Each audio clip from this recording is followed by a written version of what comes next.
Well, I think that's where the challenge is. That's where, when you look at the dysfunction and the gridlock and in our democratic system, clearly Congress right now is where the major problems are. We do pretty well inside our state. You know, we work together well here in Nebraska through our state legislature, and just don't have the sort of partisan issues here locally and at the state level that we do at the national level. And I felt like my campaign can bring a new perspective, a new approach, hopefully, to the United States Congress.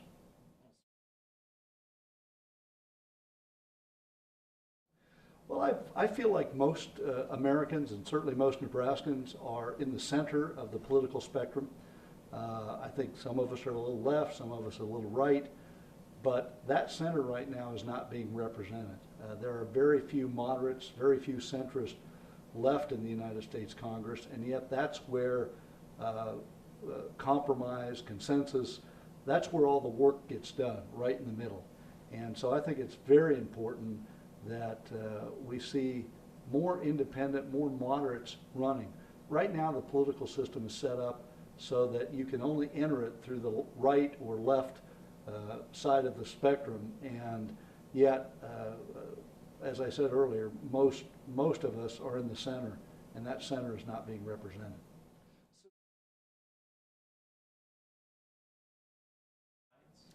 Absolutely. I think Nebraskans understand that you need to work together. We work together in our local communities. We work together throughout the state. We have a history of working on a bipartisan basis in our state legislature, and I would like to take those values, that concept, those characteristics to the United States Senate. Work both with Republicans and Democrats to move important legislation forward.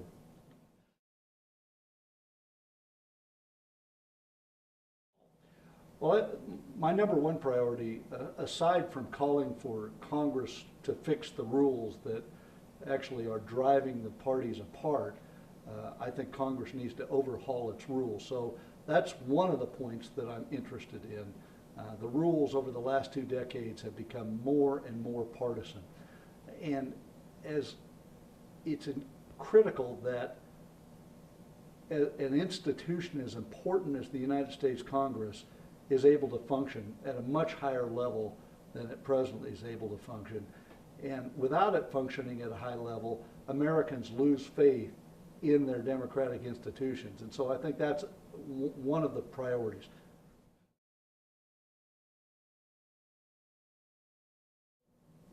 I think that in the Senate, for example, the use of the filibuster is way overused. You can see over the last 2 or 3 decades the number of filibusters being used to hold up nominations, to hold up legislation is at all-time historic highs.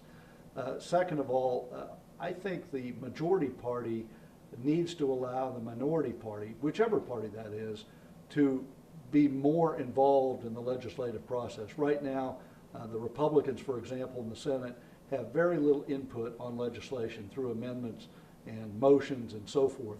And so right now we need to, I would recommend that we move to a more bipartisan rule format that allows greater participation by everyone in Congress.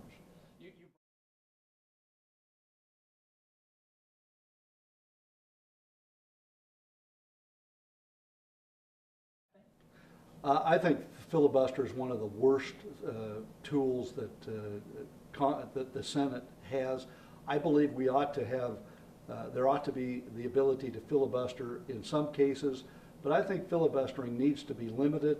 The Founding Fathers created this country using up and down votes.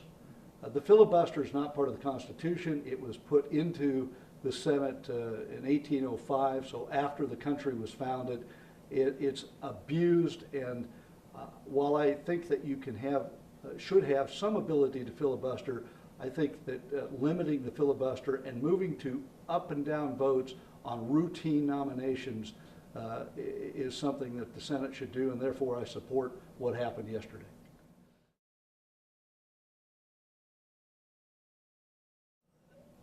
our country cannot have a strong economy or have ensure our security unless we have control of our debt. The debt is right now threatening both the economy and our security.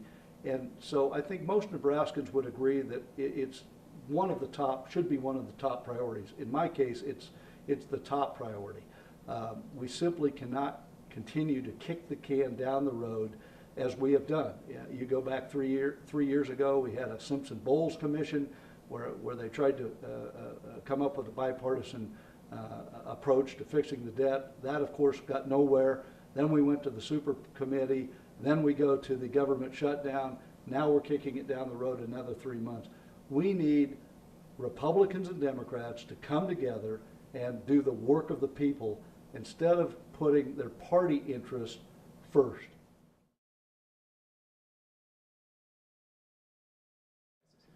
Well, we already have, both parties have put a lot of work into bipartisan templates such as Simpson-Bowles, and there are other bipartisan proposals out there. The problem is Congress has not debated those proposals. Congress has largely ignored any of the bipartisan comprehensive debt reform proposals out there. And so essentially what I believe is that we have to look at everything. We have to look at entitlements, we have to look at military, we have to look at discretionary spending. We have to reform the tax code. The tax code is burdensome, it's very cumbersome, it's probably one of the most onerous and hard-hitting regulations of anything that small business, big business, or individual citizens face. We haven't had tax reform in 25 years, so that also has to be a part of the debt reduction proposal or compromise.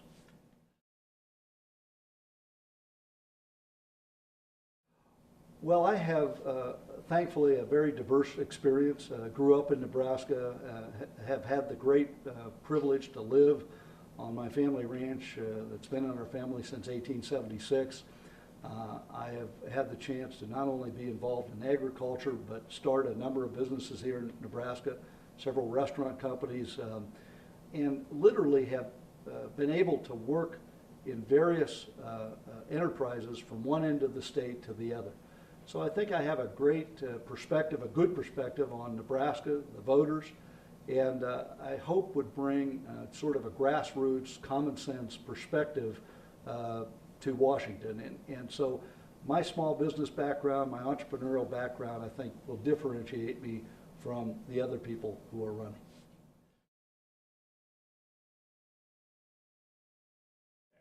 Well, my first thought is that Congress needs to get its act together and pass a farm bill.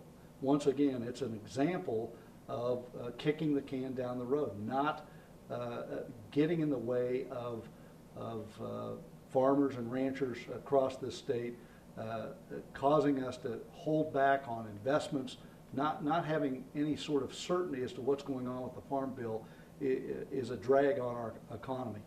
I also believe that the farm bill should include and keep the nutritional programs. I think they should keep the farm bill and the nutritional programs together. I think once we lose urban senators, once we no longer have them with us on the nutritional programs, we will have a very difficult time passing any farm bill in the future. And I know that's a controversial topic, but in my judgment, we're best to continue the way we have over the last 40 or 50 years.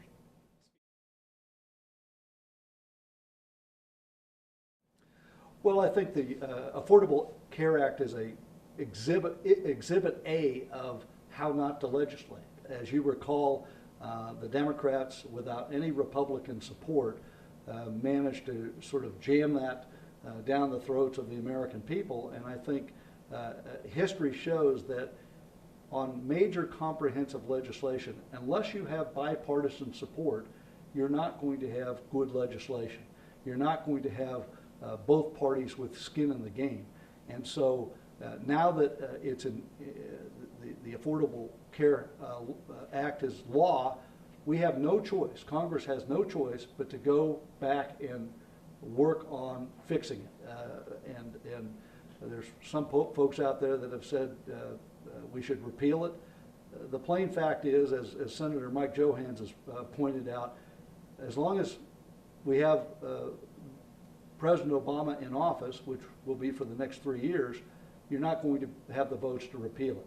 So the only choice for Congress right now is to take the law and try to fix the problems, and the problems are significant. I was very supportive of debating and discussing and health care reform. As a small business person, I have paid huge premiums over the last dozen years. But unfortunately, without a bipartisan approach, we ended up with a pretty bad law.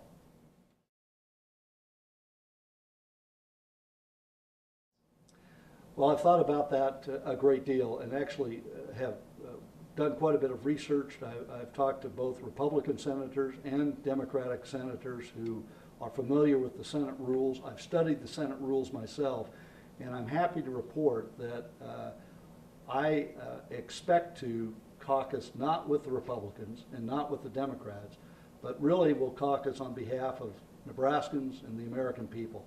There is nothing that will require me to caucus with either party, and running as an independent, I believe it's very important that I in fact do not caucus with either party. I look forward to working with both moderate Republicans, moderate Democrats, people that are willing to work in the middle of the spectrum, willing to compromise, but I have no plans to caucus with either party.